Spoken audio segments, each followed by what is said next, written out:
Hey my little birds, today I'm going to show you how to get a Plants vs. Zombies 2 modded game. So in the mod menu we can actually enable unlimited gems, right? So I'm going to go ahead and turn that on just so you guys can see this actually does increase. So I'm just going to turn this on just so you guys can see. So let's see if our stuff starts to go up or not.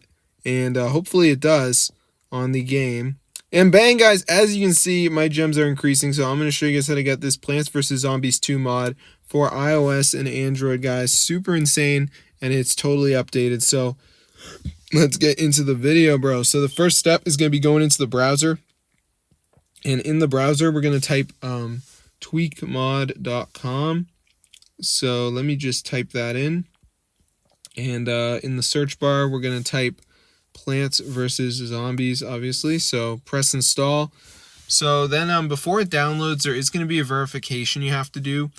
So what this is basically before you can install the Plants vs. Zombies 2 mod, you need to download 2 apps and follow the instructions. Now, this might sound a little bit weird, but it is just part of the process, and I'm going to show you guys exactly how to do it. So let's just wait for this to go ahead and load here, as you can see. So I'm just going to give it a second to load up. Alright, my moondogs and my puppies, you finally sick of having nothing in Plants vs. Zombies 2? Well, finally you can have this. So as you can see, guys, it says missing files, so we just need to download 2 of these apps. You do not have to download the same apps as me because you're probably not even going to see the same apps as me, but you can see like under